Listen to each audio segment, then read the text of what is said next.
When Elon Musk surprised his brother Kimbal with a 47-acre private island off the Maine coast, everyone expected a typical billionaire retreat. Maybe a luxury mansion, perhaps a private dock for expensive yachts. At most, a quiet place to escape. The pressures of running restaurants and fighting climate change. Nobody expected what happened next. What Kimbal did with that island would shock his family, amaze his business partners, and inspire people around the world. His response to this generous gift would prove that sometimes the most powerful thing you can do with paradise is give it away. This is the true story of how one unexpected email changed everything, not just for two brothers, but for communities everywhere struggling to balance prosperity with protecting the planet. The email arrived on a Tuesday morning in March 2024, while Kimbal Musk was sitting in his Denver office at the Kitchen Restaurant. He was going over plans for their newest location in Austin. The spring sun streamed through the tall windows. It lit up architectural drawings spread across his mahogany desk. He'd been fighting with zoning permits and construction delays all morning. His coffee was getting cold as he studied the paperwork. Then his phone buzzed with an urgent notification. The message was from his brother Elon. It had a red exclamation point. It contained just 3 words and a map attachment. Happy early birthday. Kimbal stared at the screen. His hands trembled slightly around his coffee cup. His 52nd birthday wasn't until September. That was 6 months away. Why was Elon sending birthday wishes in March? The attached map showed a small island off the coast of Maine. The name read Osprey Point. According to the details, it was 47 acres of pristine wilderness. There was a weathered dock, a single cabin built in 1960, several smaller outbuildings scattered among towering pine trees. That Kimbal's heart began to race. He zoomed in on the satellite image. Rocky shores curved around hidden coves. Dense forests covered most of the interior. A small lighthouse stood on the eastern point. It was no longer working, but it looked majestic against the blue ocean. The whole place looked like something from a dream, or maybe a painting by one of those famous artists who loved Maine. His phone rang immediately. Elon's contact photo filled the screen. Did you see it? Elon's voice crackled through the speaker. His excitement was barely contained. It vibrated through every word. Elon, what is this? Kimbal asked. His heart was hammering against his ribs. Your new island. I bought it yesterday afternoon. The papers are being drawn up as we speak. Full ownership transfer. No strings attached. It's completely yours. Kimbal felt the room spin slightly. He gripped his desk to steady himself. You bought me an island. You've been talking about wanting to get away from everything. About finding peace. About reconnecting with nature. About escaping the constant noise of city life. Well, now you have it. 47 acres of complete solitude, brother. No neighbors. For miles. No paparazzi hiding in bushes. No board meetings or conference calls. Just you and the ocean. For months, Kimbal had been struggling with something he privately called the weight of success. He'd built the Kitchen Restaurant chain into a multi-million-dollar empire. His restaurants focused on farm-to-table dining, fresh, local ingredients, supporting small farmers. His foundation work in urban farming had helped establish gardens. In hundreds of schools across the country, children were learning to grow their own food. Communities were eating healthier. He sat on boards of important organizations. He gave speeches at conferences. He was constantly in demand for interviews about sustainable food systems. People wanted his advice about everything from farming to business to climate change. But lately, he'd felt like he was drowning in obligations. The constant media attention that came with being a Musk was overwhelming. The pressure to always be on was exhausting. The endless stream of meetings and obligations never stopped. He'd told Elon about it during their last dinner together. He'd explained how he sometimes felt like he'd lost touch with the simple joy of growing food and feeding people. Elon, I can't accept this, Kimbal whispered. His eyes remained fixed on the beautiful island image. This must have cost millions of dollars. Money isn't the point, Elon said firmly. You've spent your whole life giving to others, feeding people, teaching kids about nutrition, building communities around healthy food. When's the last time you did something just for yourself? When's the last time you had a moment of real peace? Kimbal thought about that question. When had he last felt truly relaxed? When had he last fallen asleep without his mind racing through tomorrow's schedule? After hanging up, Kimbal sat in complete silence for 30 minutes. The construction plans lay forgotten on his desk. Outside his window, Denver's skyline stretched toward the snow-capped Rocky Mountains. Traffic hummed on the streets far below. His assistant knocked twice on his door, but he couldn't bring himself to respond. He thought about his daughter Isabel. She was studying environmental science at Stanford University. She was passionate about saving the planet. She would probably love this island idea. He thought about his ex-wife and their complicated divorce, about the restaurants he'd built from nothing, about the foundation work that consumed 70-hour weeks, about the constant travel and speeches and meetings. When was the last time he'd felt truly at peace? When had he last fallen asleep to sounds other than city traffic and sirens? That evening, he called Isabel from his downtown apartment. He was attempting to cook dinner for the first time in weeks. Usually, he ate at one of his restaurants or ordered takeout while working late. "Dad, he bought you what?" Isabel laughed. Her voice echoed through his modern kitchen. "Did you just say Uncle Elon bought you an island?" "An island in Maine.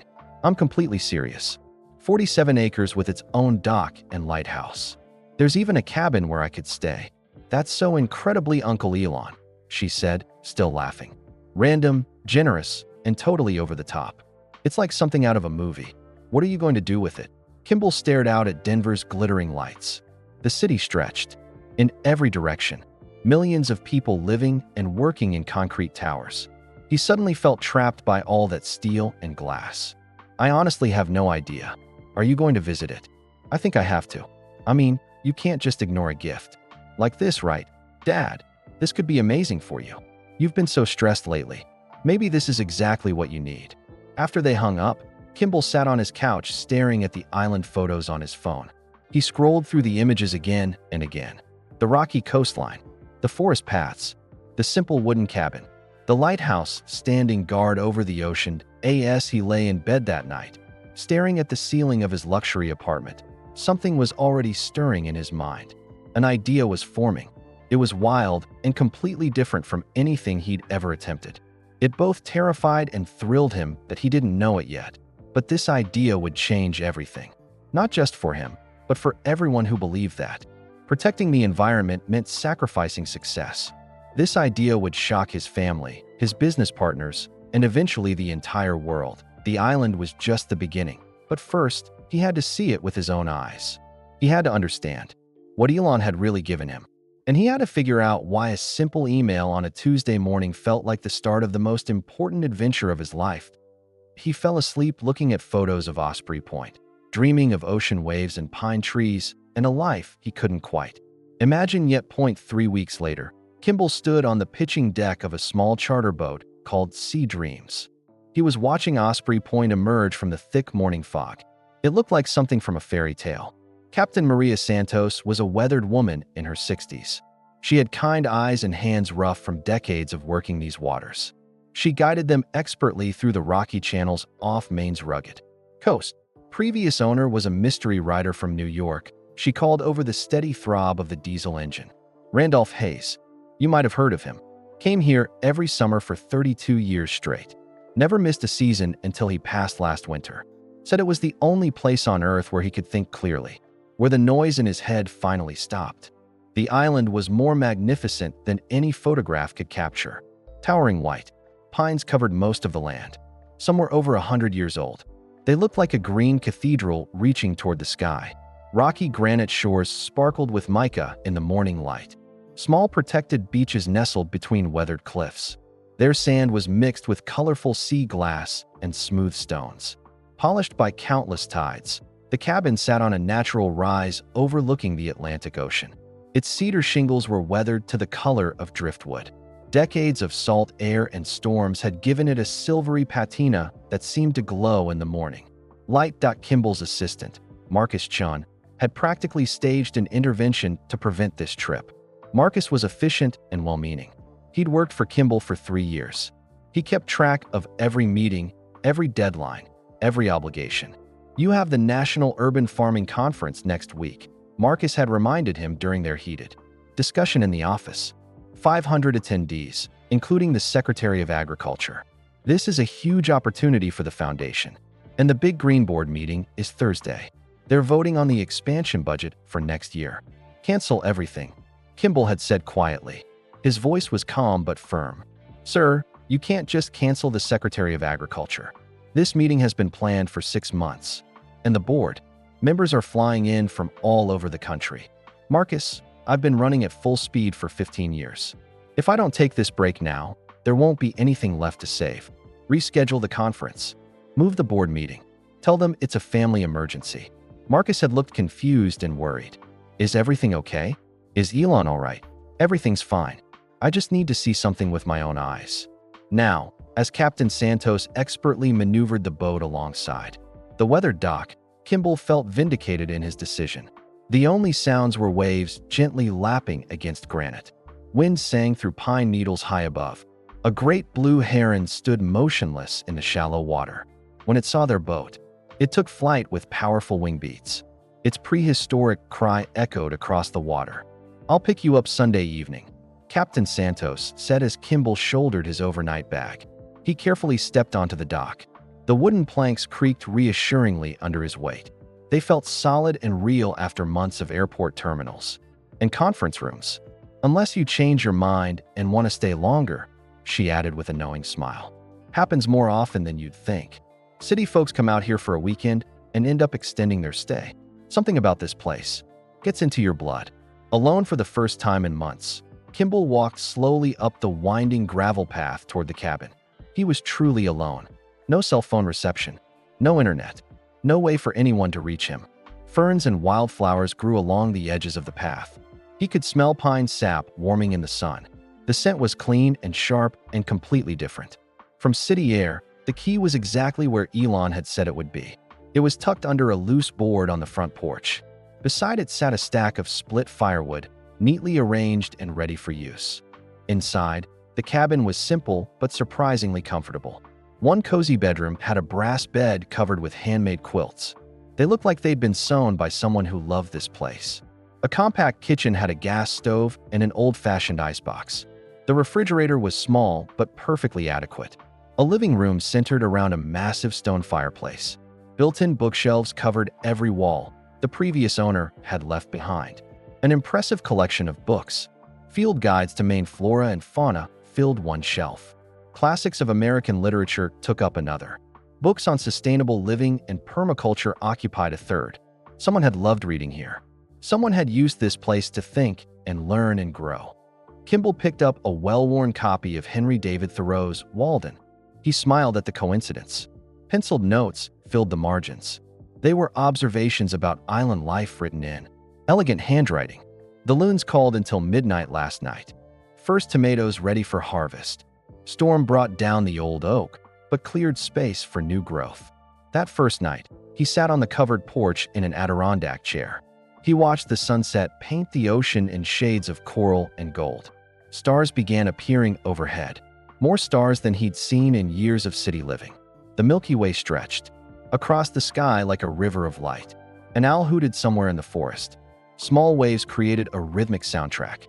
It seemed to slow his heartbeat and quiet his racing mind. For the first time in months, he slept through the night without waking. No traffic noise, no sirens, no neighbor's television bleeding through apartment walls.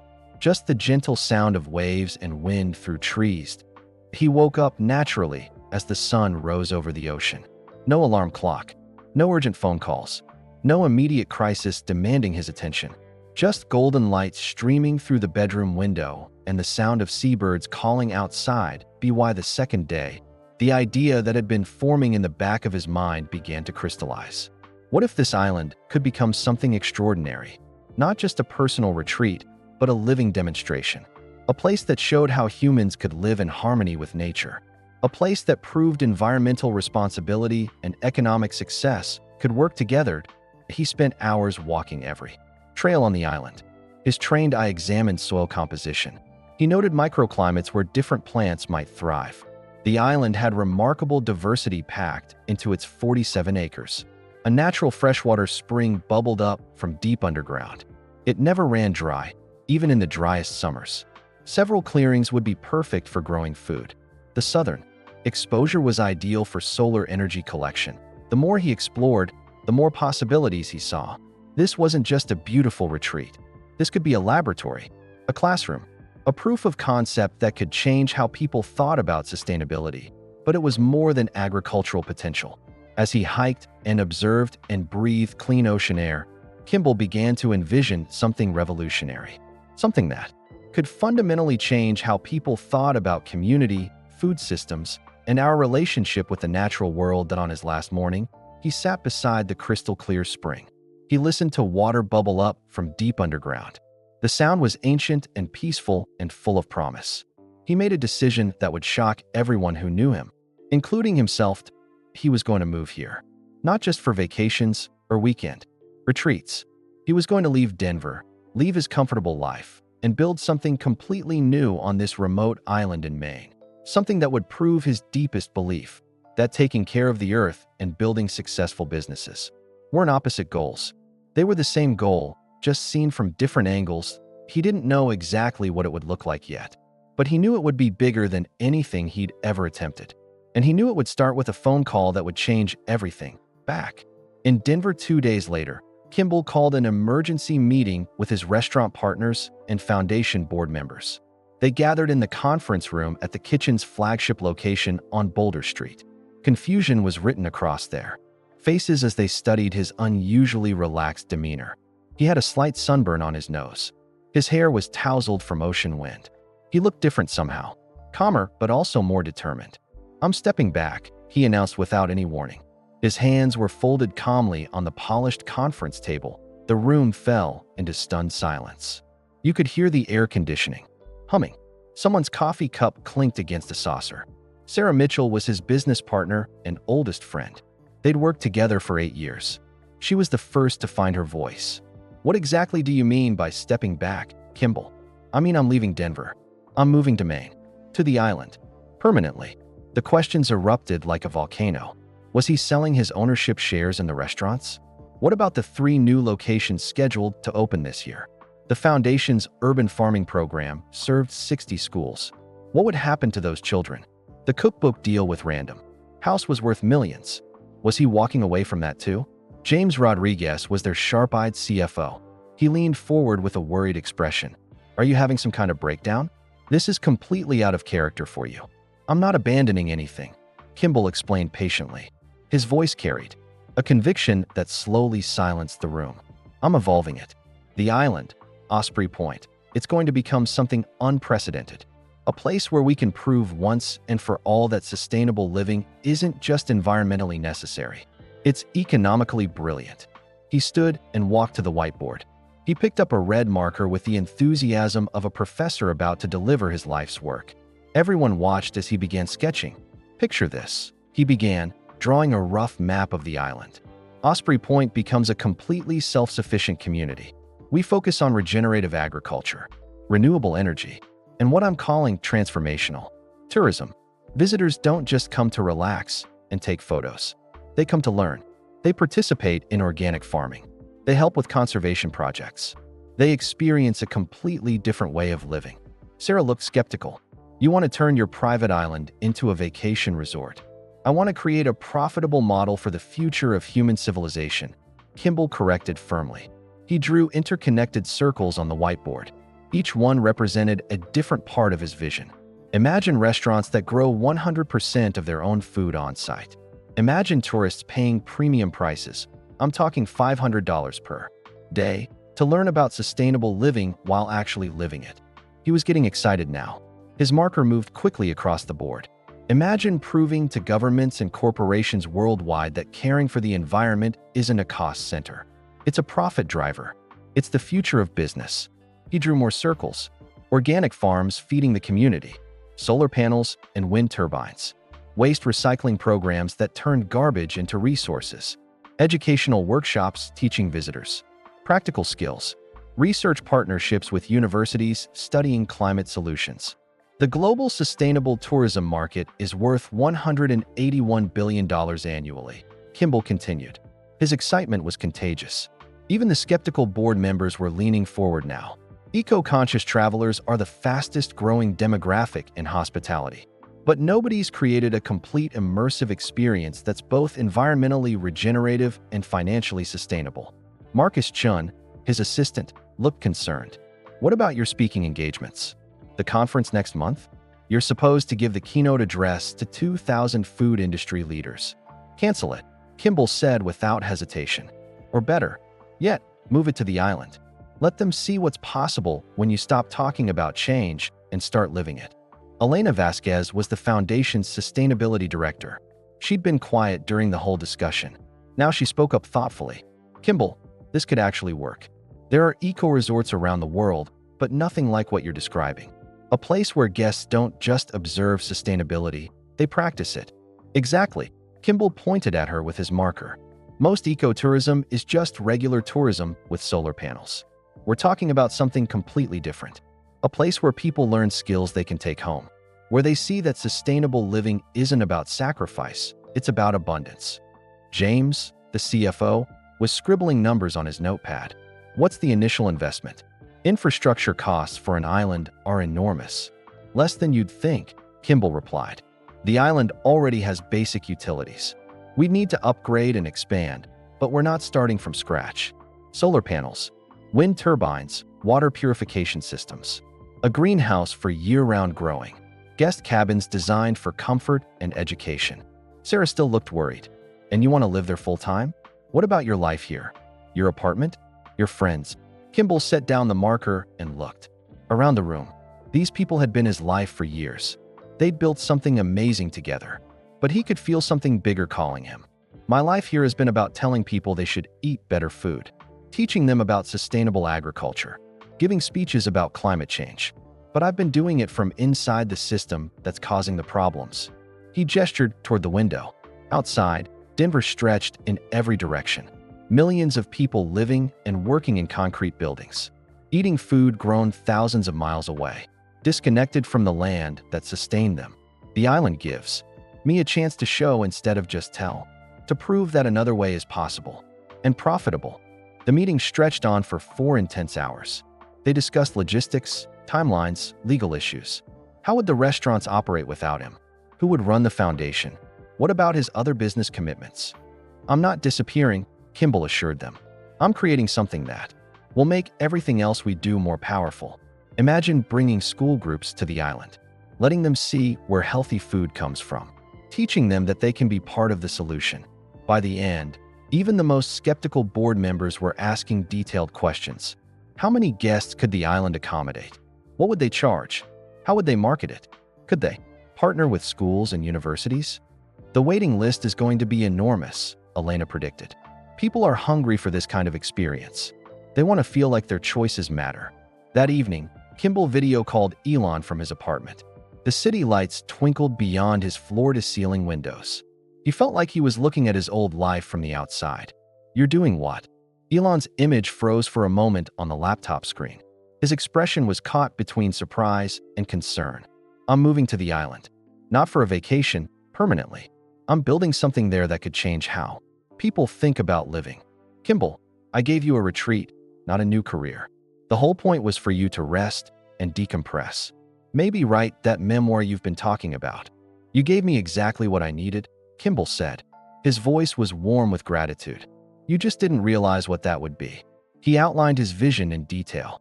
The organic farm that would feed the entire community. The ecotourism program that would fund operations. The research partnerships studying sustainable living practices. The education programs that would teach practical skills.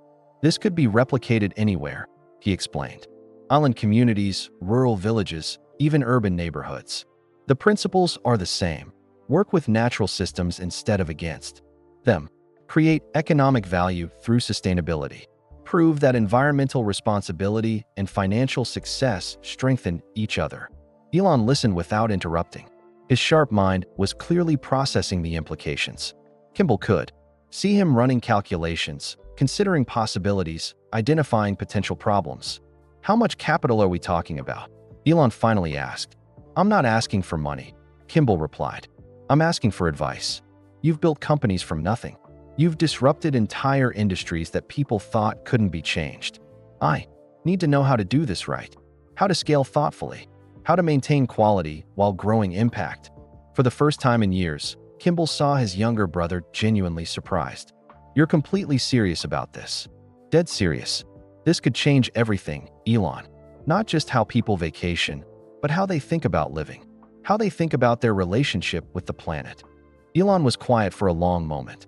His fingers drummed silently on his desk. Kimbal knew that expression. His brother was seeing possibilities. "What do you need from me?" The question hung in the air between them.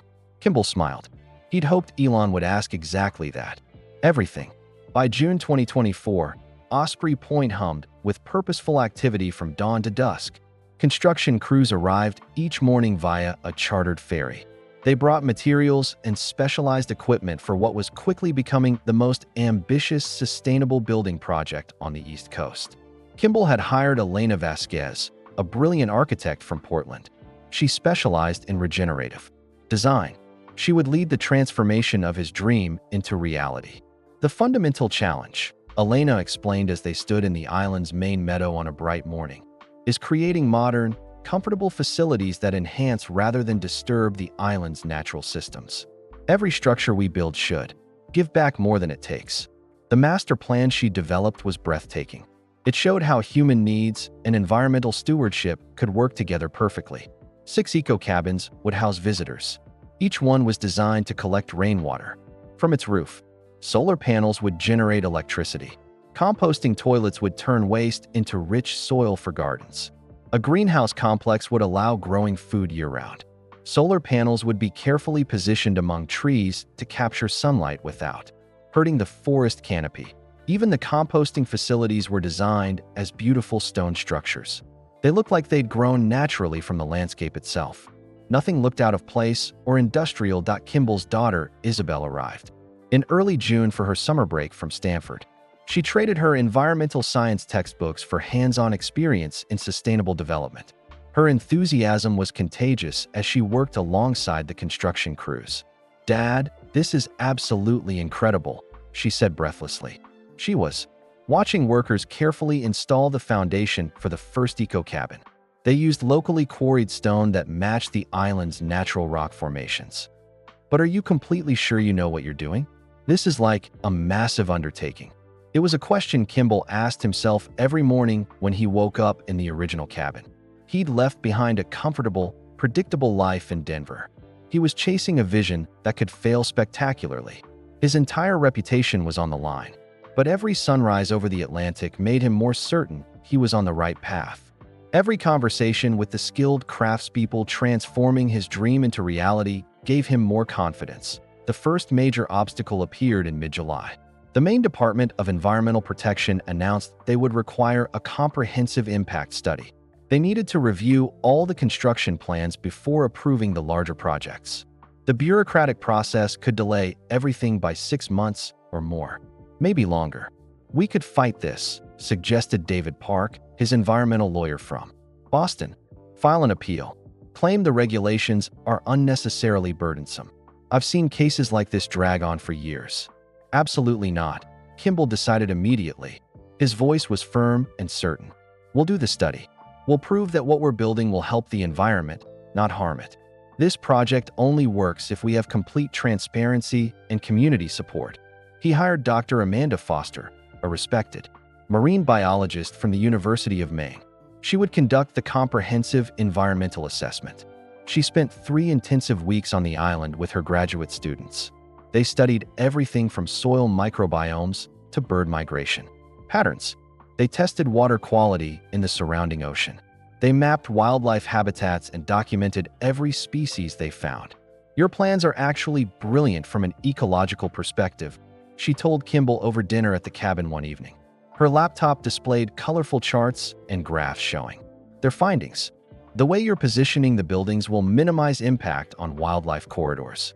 Animals will still be able to move freely around the island. The organic farming will dramatically improve soil health and carbon sequestration.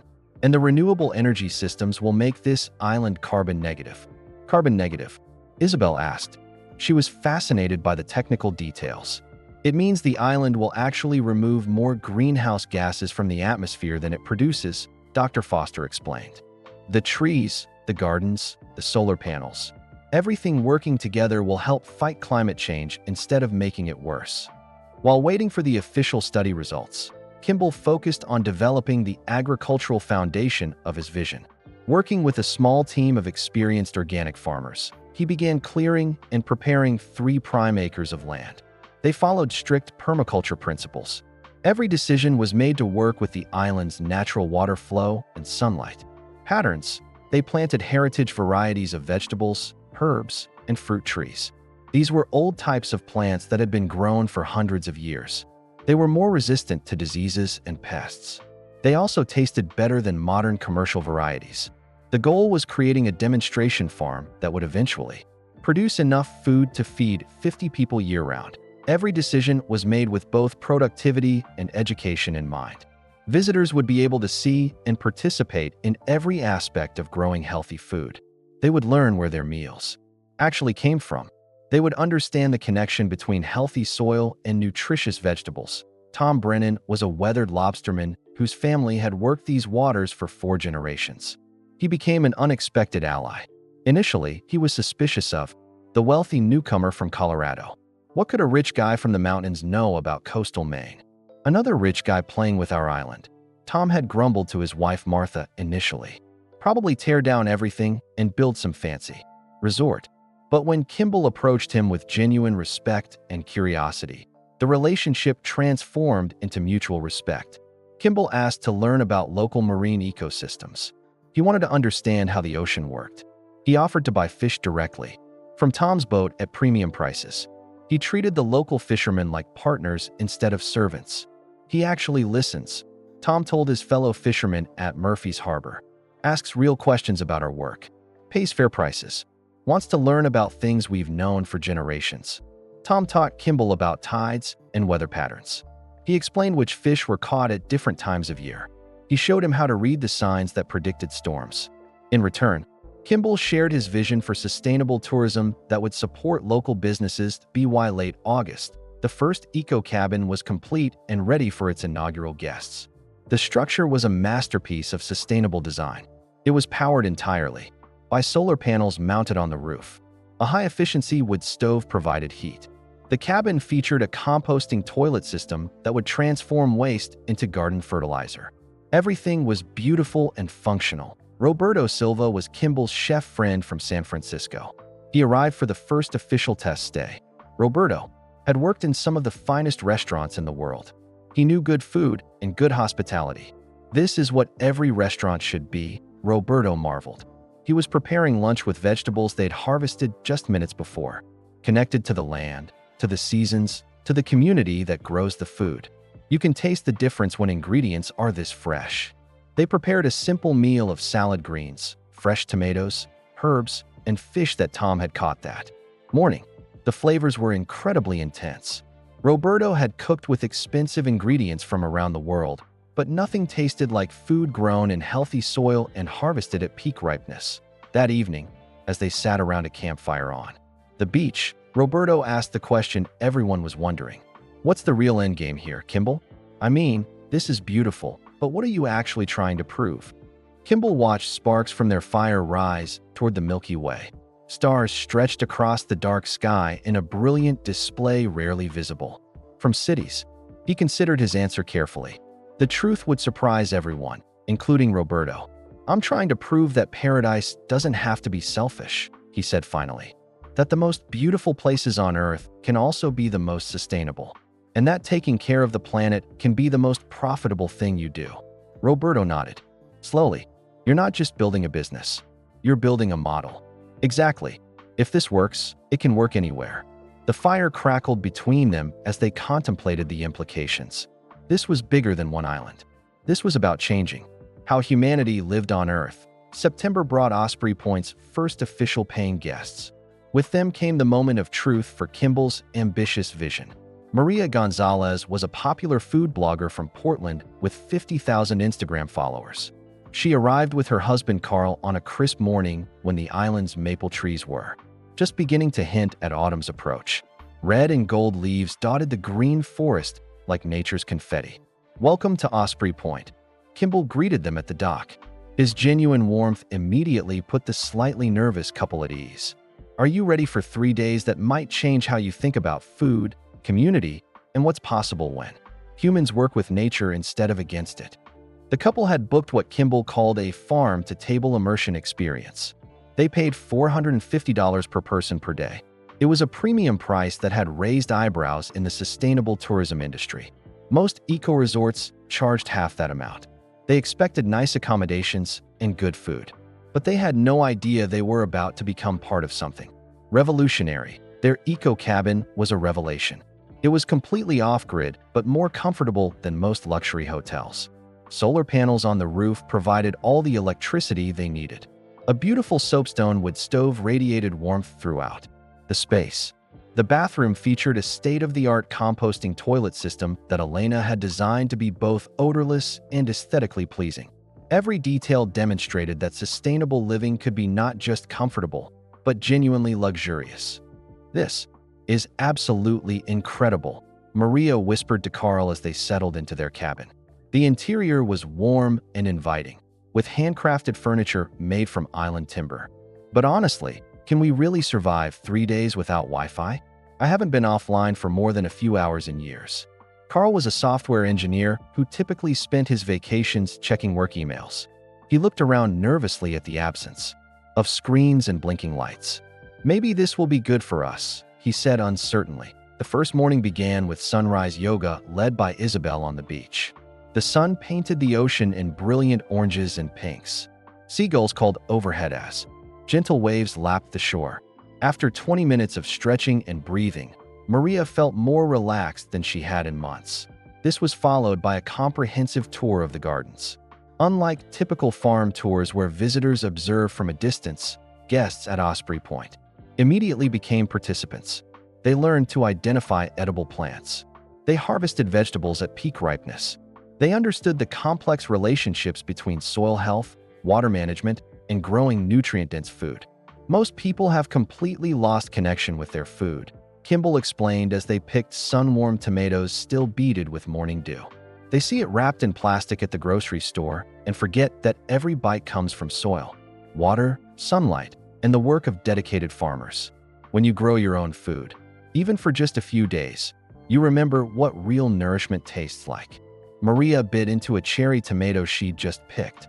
The flavor exploded in her mouth. It was sweet and tangy and incredibly intense. "Oh my goodness," she gasped. "I forgot tomatoes could taste like this. It's like eating sunshine." The afternoon brought a hands-on cooking class in Elena's ingeniously designed outdoor kitchen. The space was protected from wind but open to the sky. Professional-grade equipment was powered entirely by solar energy, using ingredients harvested that morning and fresh fish delivered by Tom Brennan's boat. They prepared a meal that showcased the island's abundance. They learned to make simple vinaigrette from herbs growing in pots beside the stove. They grilled fish over a wood fire that added subtle smoky flavors. They created a salad with 12 different types of greens, each with its own unique taste and texture. "I've eaten at some of the most expensive restaurants in New York and San Francisco," Maria said, savoring a simple salad made with greens picked 15 minutes earlier. "But this tastes like food used to taste when I was a child visiting my grandmother's farm. There's an intensity of flavor I'd forgotten was possible." Carl, meanwhile, found himself fascinated by the island's sophisticated technology systems. The solar array was more advanced than anything he'd encountered in his professional life. Battery storage systems provided power even when clouds covered the sun. Water purification systems turned seawater into drinking water using only solar energy. "You're essentially creating a real-world laboratory for green technology," he told Kimbal during an impromptu tour of the power systems. "This isn't rustic camping. This is the future of how humans could live everywhere. These systems could work in cities, suburbs, rural areas, anywhere there's sun and water." That evening, Dr. Foster joined them for dinner. She shared preliminary findings from her environmental impact study. She explained how the organic farming practices were actually improving water quality in the surrounding ocean. Runoff from the gardens contained nutrients that fed beneficial marine plants. The renewable energy systems were inspiring other island communities along the main coast. Even the careful construction methods were enhancing rather than degrading local wildlife habitat. "What you're witnessing here," she told Maria and Carl, "isn't just a retreat or a vacation.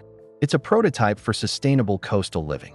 If This model proves economically viable, and early indicators suggest it absolutely will. It could be replicated in coastal communities worldwide. By their second day, both Maria and Carl were transformed participants rather than passive observers. They'd learned to make fresh cheese from milk provided by the island's small herd of goats. The goats were friendly and curious, approaching visitors for gentle pets.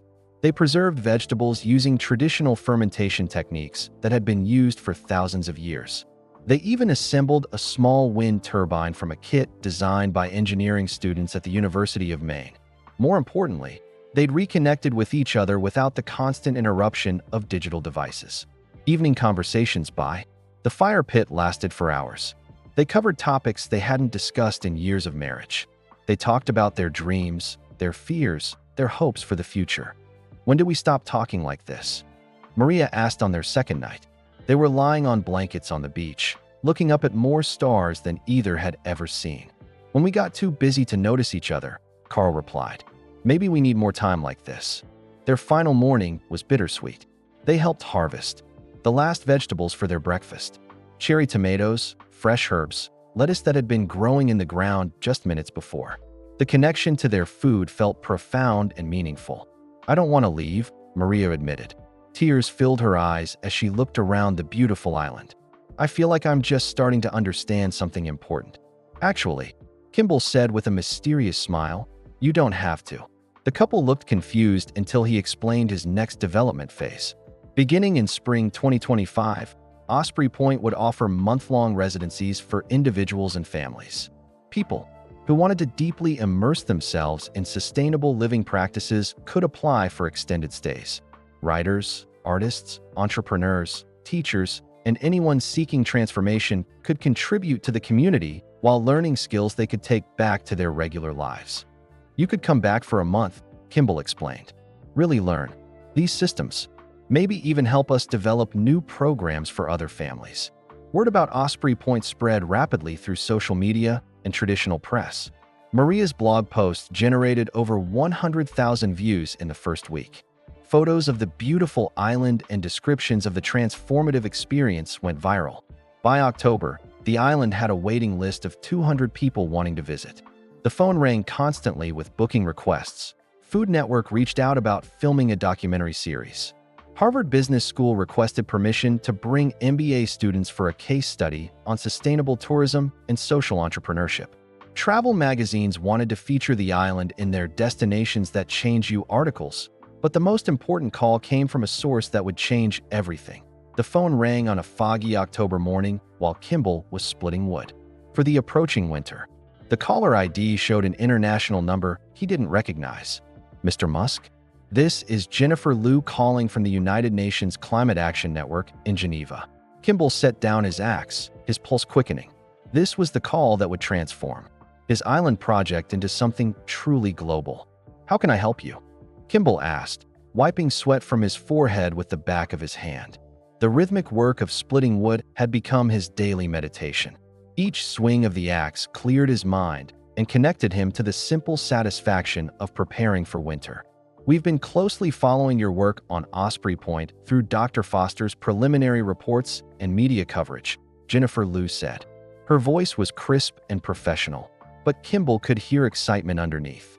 "What you've accomplished in just 6 months is remarkable. We'd like to discuss a partnership opportunity that could have global implications." Jennifer explained that the UN was launching an ambitious new initiative called the Global Sustainable Communities Program. Traditional development models weren't working around the world. Poor countries were being told to choose between economic growth and environmental protection. Rich countries were struggling to reduce their carbon emissions while maintaining prosperity. The UN needed real-world demonstration sites that proved sustainable living could be both environmentally regenerative and economically viable. "Osprey Point could become our flagship North American site," she continued. Her excitement was evident even through the crackling satellite connection. "But we need to significantly expand the program to accommodate international delegations, research teams, and educational groups from around the world." The proposal was staggering in its scope. Scale the island to accommodate 100 residents and visitors at a time. construct state-of-the-art educational facilities for international guests, establish a formal research center studying sustainable technologies that could be applied anywhere, create a certification program for sustainable community development that could be implemented in villages, cities, and regions worldwide. What kind of timeline are we talking about? Kimbal asked. His mind was racing through the implications. This was bigger than anything he'd imagined. 3-year development phase, with the first international delegations arriving in 2027. The UN would provide $12 million in development funding, plus ongoing operational support and international promotion through our global network. We're talking about delegations from 50 countries coming to learn what you've created here. Jennifer painted a picture that took Kimbal's breath away. Government ministers from developing countries learning how to build sustainable infrastructure. Business leaders from major corporations seeing how environmental responsibility could increase profits. Students from universities around the world spending semesters studying real solutions to climate change. This isn't just about tourism anymore, she explained. This is about creating a model that could be replicated in coastal communities everywhere. From island nations threatened by rising sea levels to fishing villages struggling with declining catches. What you've proven works here could save communities around the world. After the call ended, Kimbal sat on his porch for over an hour. He watched waves break against the granite shore while processing what he'd just heard. The island that had begun as a simple retreat was evolving into something much larger than he'd ever imagined. The weight of responsibility was both thrilling and terrifying. The implications were enormous. If they accepted the UN partnership, Osprey Point would become a showcase for the entire world. Success could inspire millions of people to change how they lived.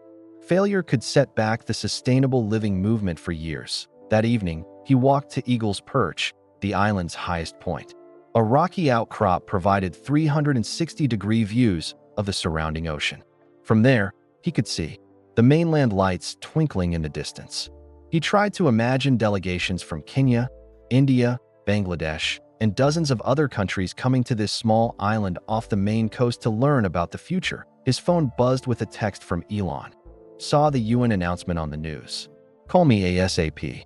When they connected via video call an hour later, Elon was characteristically direct. His face filled the laptop screen, serious and focused. Are you absolutely certain about this? Once you accept their partnership, this stops being your personal project. It becomes a global showcase with all the pressure and scrutiny that brings. Every decision you make will be analyzed by governments and media around the world. Maybe. That's exactly what it was always meant to be, Kimbal replied thoughtfully. He looked out at the dark ocean, where fishing boats bobbed with their lights twinkling like stars. You didn't give me this island so I could hide from the world's problems. You gave it to me so I could help solve them. There was a long pause on the video call as both brothers contemplated the magnitude of what was being proposed. Elon's fingers drummed silently on his desk, a habit from childhood when he was thinking hard about complex problems. What do you need from me? Elon finally asked. Infrastructure advice. Energy systems that can scale efficiently without losing reliability. Maybe some of those new Tesla battery packs for large-scale storage. The kind of technology that could work in developing countries with limited resources. But mostly, I need to know you believe this is the right choice. Kimbal, you've never made the wrong choice when it comes to helping people. If you think this partnership serves your vision, then I'm behind you completely. But remember, once you open this door, you can't control where it leads. Over the following 3 weeks, Kimbal worked intensively with Jennifer and her international team to develop a comprehensive expansion plan.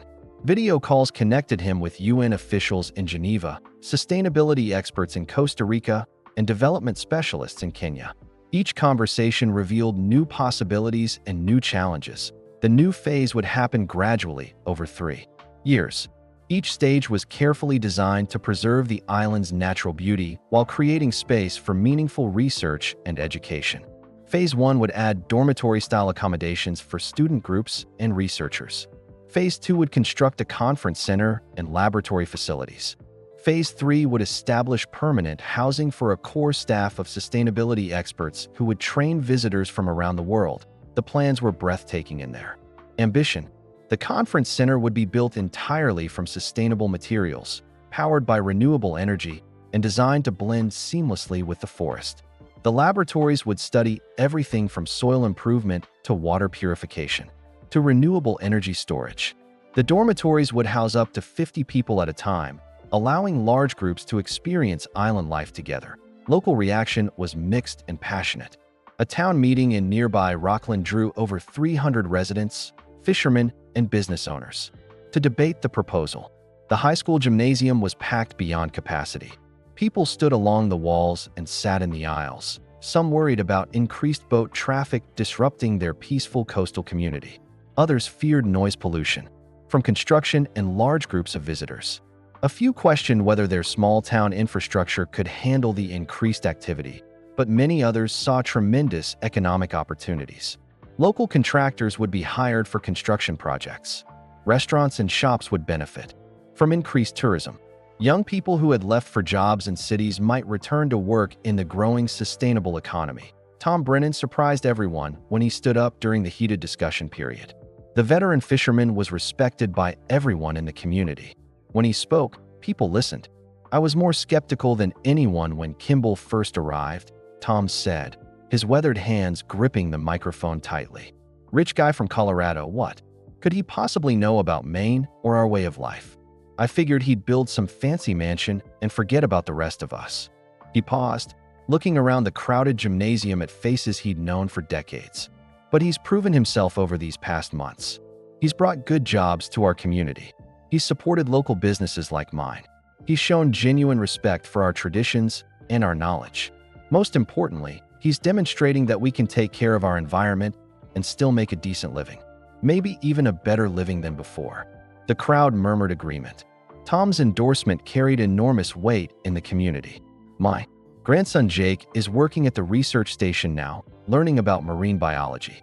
My fishing business has doubled because restaurants want local, sustainable seafood. Other fishermen are making more money too. This isn't about some outsider taking over our island. This is about showing the world that Maine people have always known how to live sustainably." The meeting concluded with the town council voting 7-2 to support the UN partnership. The decision was contingent on strict environmental protections and community involvement in all planning decisions. Local residents would have priority for construction jobs and permanent positions at the expanded facility. But even as the community rallied behind the project, Kimbal was contemplating an even bigger surprise. A decision that would shock everyone who knew him and transform Osprey Point from a successful business into something unprecedented in the world of sustainable development. The decision had been forming in his mind since his very first night on the island.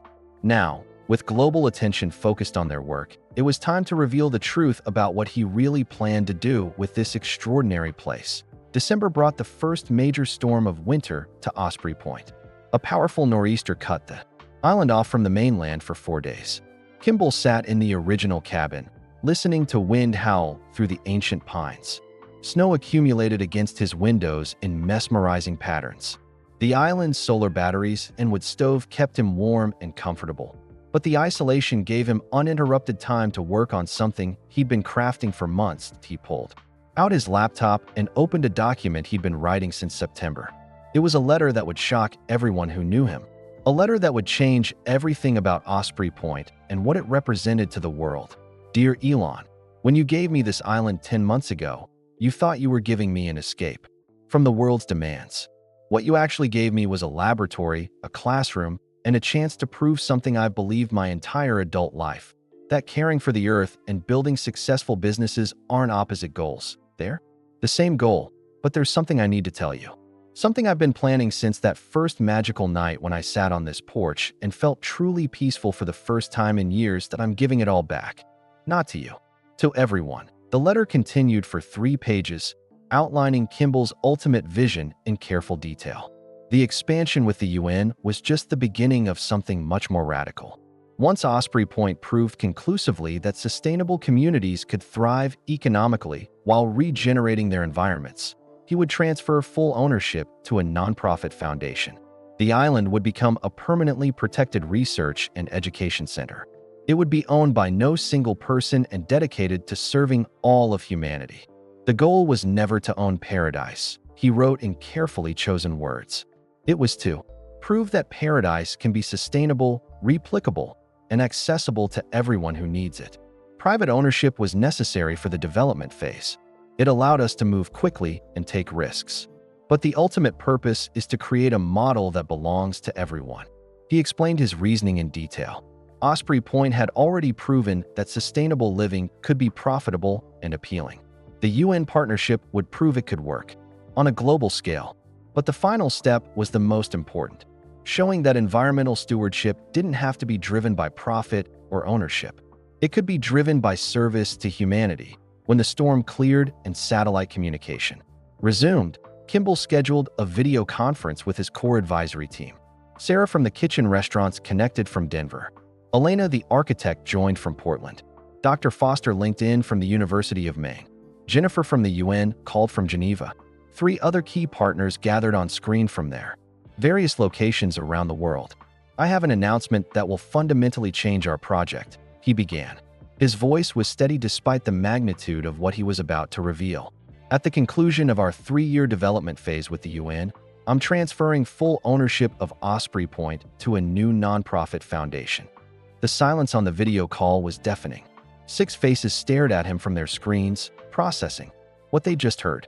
Sarah was the first to find her voice.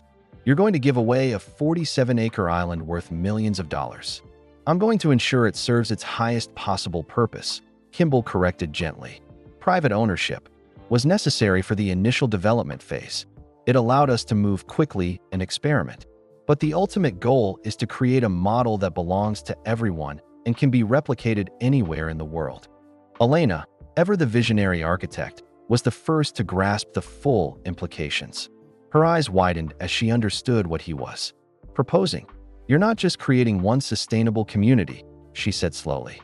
You're creating a template that could be used anywhere: an island in Maine, a village in Kenya, a neighborhood in Mumbai, a rural town in Iowa. The principles would be the same. Work with natural systems, create economic value through sustainability, and prove that environmental responsibility and financial success strengthen each other. Exactly, Kimbal confirmed. The Osprey Point Foundation will operate this site as a living laboratory and training center. Profits from our educational programs and sustainable tourism will fund research and development of new sustainable community models. But more importantly, everything we learn here will be shared freely with communities worldwide. Dr. Foster leaned closer to her camera, her scientific mind racing through possibilities. This could genuinely change everything. If governments and development organizations see that sustainable communities aren't just environmentally necessary, but economically advantageous, then maybe we actually have a chance at addressing climate change while improving quality of life for millions of people. Kimbal finished. Jennifer from the UN was taking rapid notes. This aligns perfectly with our global sustainability goals. A foundation model would allow us to replicate this approach in developing countries without the complications of private ownership. It's brilliant. The legal framework was complex, requiring months of work with environmental lawyers, tax specialists, and international legal experts. But gradually, they created a unique structure. The Osprey Point Foundation would own and operate the island as a perpetual education and research center. It would be funded through a combination of educational programs, sustainable tourism, research grants, and partnerships with universities worldwide. The foundation would have 3 main missions. First, to maintain Osprey Point as a demonstration site for sustainable living. Second, to train leaders from around the world in sustainable community development. Third, to research and share new technologies and practices that could help communities everywhere become more sustainable and prosperous. We're not just giving away an island, Kimbal explained to his daughter Isabel during one of their evening walks. We're creating an institution that could outlast all of us and continue helping people for generations. News of the planned foundation leaked in February when an alert reporter noticed the nonprofit paperwork being filed with Maine's Secretary of State. The story exploded across social media and international news outlets within hours. Billionaire's brother gives away private island. Musk family creates revolutionary climate solution laboratory. From private retreat to global resource. The response was overwhelmingly positive. Environmental groups praised the decision. Business leaders called it visionary. Government officials from around the world reached out to learn more about replicating the model, but Kimbal was most moved by a simple text message from his daughter. Isabel, Dad, you're changing the world in the most beautiful way possible. I'm so proud to be your daughter. The announcement attracted attention from unexpected quarters. The president of Costa Rica called to discuss replicating the model in Central America. The European Union inquired about partnerships for sustainable development projects. Even the World Bank expressed interest in funding similar initiatives in developing countries. Tom Brennan's reaction was typical of the local community. I should have known Kimbal had something like this planned, he told his wife Martha. He's not the kind of person who keeps good things to himself. The fisherman's grandson Jake was studying marine biology at the island's research station. He had a different perspective on the announcement. Mr. Musk, Jake said one evening as they worked together to repair a dock damaged by winter storms. My grandfather says you're giving this whole place away because you want to help people learn how to live better. Is that really true? Kimbal paused in his hammering, looking out at the ocean where Jake's grandfather was hauling in lobster traps in the distance. Jake, what do you think happens when you hold something too tightly? The teenager considered this carefully. It breaks, or you can't use it properly. Exactly. The most powerful ideas aren't meant to be owned. They're meant to be shared. When you share something valuable, it doesn't become less valuable. It becomes more valuable because more people can benefit from it. Jake nodded thoughtfully. So by giving away the island, you're actually making it more important. That's right. And hopefully, we're showing other people that they can do the same thing with their resources. Imagine if every wealthy person with land or money decided to use it to help solve climate change instead of just making more money. As spring approached and the final details of the foundation were completed, Kimbal felt a deep sense of peace about his decision. The island that had started as a personal retreat would become a global resource. The project that had begun with one man's desire for escape would end up helping entire communities around the world. But first, they had one more major milestone to celebrate. Earth Day 2025 would mark the official launch of the Osprey Point Foundation. Representatives from around the world would gather to witness the transformation of a private island into a public trust dedicated to humanity's future. That IT would be the culmination of everything Kimbal had worked towards since that first email from his brother. And it would prove that the most generous gifts are the ones you give away. Earth Day 2025 dawned clear and unusually warm on Osprey Point. It was as if nature itself was celebrating the island's transformation. Representatives from 17 countries had arrived to witness the official launch of the Osprey Point Foundation. The small main island had become the unlikely center of global attention. Boats of every size dotted the waters around the island. Coast Guard vessels ensured security. Media boats bristled with satellite equipment. Charter vessels carried distinguished guests from around the world. Kimbal stood on the expanded dock, greeting each arrival with the same genuine enthusiasm he'd shown Captain Santos exactly 1 year ago. But everything else had changed dramatically. The dock was now 3 times its original size. It could accommodate larger vessels while maintaining its rustic main character. Solar panels gleamed discreetly on cabin roofs throughout the forest. Terraced gardens cascaded down hillsides in carefully planned abundance. The island hummed with purposeful activity while somehow retaining its essential wild character. Elon arrived aboard his private yacht, having flown from California to Boston before making the coastal journey to Maine. The brothers embraced on the dock. Both understood that this moment represented something far larger than either had originally imagined. You know, Elon said as they walked up the familiar gravel path toward the original cabin, when I bought you this island, I thought I was helping you find peace and quiet. You were, Kimbal replied, his voice warm with gratitude. Just not the kind of peace I expected. You gave me the space to discover what I was really meant to do. The dedication ceremony took place in the main meadow. A small amphitheater had been carved into the natural slope using local stone and reclaimed timber from the island's sustainable forestry program. The stage was built entirely from trees that had fallen during the previous winter's storms. It demonstrated the island's commitment to waste-nothing principles. Jennifer Liu spoke first, representing the United Nations commitment to replicating the Osprey Point model in coastal communities worldwide. She announced that applications were already being processed for similar projects in the Philippines, Nova Scotia, and the Greek islands. The UN had allocated $50 million to support foundation projects around the world over the next 5 years. What began as one man's vision has become a blueprint for sustainable development everywhere, she told the international audience. The Osprey Point model proves that environmental protection and economic prosperity are not competing goals. They are the same goal.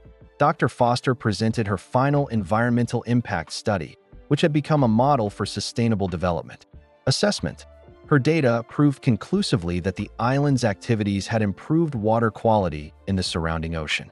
Fish populations had increased by 40% in just 18 months. The island was creating habitat for migrating birds that hadn't been seen in the area for decades. Most remarkably, the island was now carbon negative, removing more greenhouse gases from the atmosphere than it produced.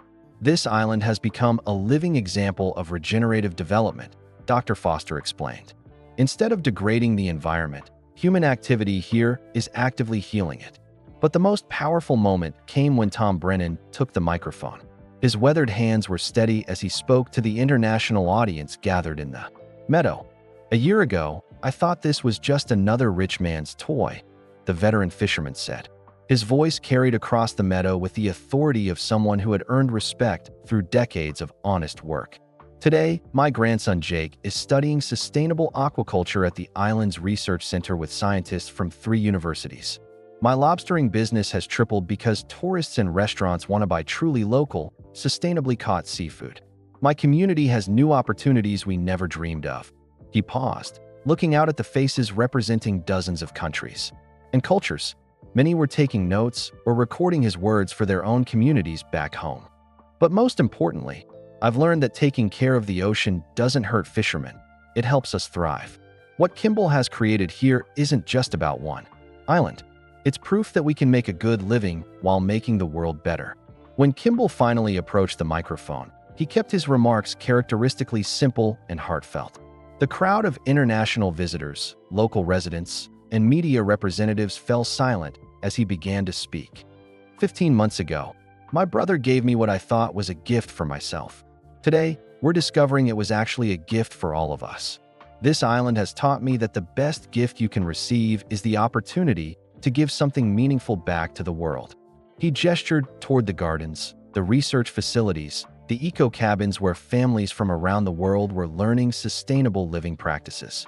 Children from 6 different countries were visible in the audience, many taking notes for school projects about their visit. Today, we're not just protecting 47 acres of Maine coastline. We're proving that communities everywhere can prosper by working with nature instead of against it. We're demonstrating that environmental responsibility and economic success aren't competing values. They're the same value expressed in different ways. He paused, looking out at the faces in the crowd. Some were government officials who would take these ideas back to their countries. Others were students who would spend their careers implementing sustainable solutions. Still others were business leaders who would prove that profit and environmental protection could work together. The Osprey Point Foundation belongs to all of you now. Take these ideas home. Adapt them to your communities. Prove that what works on a small island in Maine can work anywhere people are willing to try. The ceremony concluded with the planting of a young oak tree. It was donated by students from a Denver middle school where Kimbal's foundation had installed one of its first urban gardens. Children from the local mainland community helped Kimbal and Elon shovel rich island compost around the tree's roots. "Why an oak tree?" asked 8-year-old Lucy Santos, Captain Maria's granddaughter. She had become something of an island mascot during the construction process. "Because oak trees live for hundreds of years," Kimbal explained. His hands were still dirty from the planting. "Long after we're all gone, this tree will still be here, growing stronger every year and reminding people that good ideas can grow into something beautiful when they're planted in the right soil and tended with care." As evening approached, guests gathered on the beach for a communal dinner. Everything was prepared entirely from island-grown vegetables, fish caught in surrounding waters, and foods foraged from the island's carefully managed forests. Conversations flowed in multiple languages as people shared ideas about sustainability, community building, climate adaptation, and hope for the future. The Michelin-starred chef Priya Patel had flown in from London specifically for the event. She was amazed by the flavors of the simple, fresh ingredients.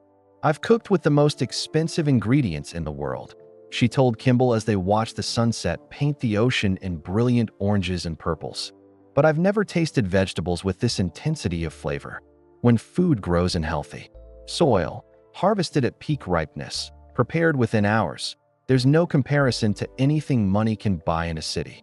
"That's the point," Kimbal replied. "We've convinced ourselves that convenience and quality are opposites. But when you design systems thoughtfully, you can have both. And when you share those systems freely, everyone benefits." As the formal celebration wound down and boats began carrying guests back to the mainland, Kimbal remained on the beach with his closest collaborators. Elena showed him architectural plans for foundation projects in 3 other countries. Dr. Foster discussed research proposals from universities in 12 nations. Jennifer outlined applications from communities worldwide wanting to implement the Osprey Point model. Elon found his brother sitting on the same piece of driftwood where they'd talked exactly 1 year earlier. The wood was smooth and weathered, polished by countless tides and storms. "Any regrets?" Elon asked, settling beside him on the familiar log. Kimbal thought about everything he'd left behind in Denver. The comfortable routines, the predictable success, the private retreat he could have kept for himself forever. He thought about the challenges ahead, training staff for new locations around the world, working with governments and international organizations, managing the complex logistics of a global movement. "Just one," he said finally, watching the last light fade from the sky. "What's that? I wish we'd started this 20 years ago."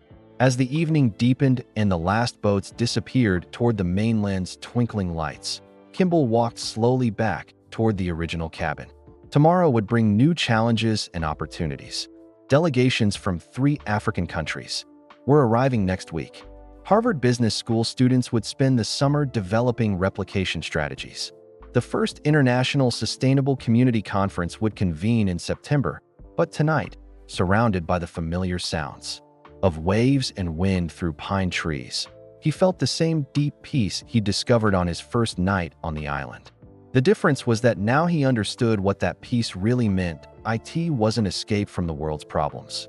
It was the clarity to see solutions. The island that had begun as a gift from one brother to another had become a gift to the world.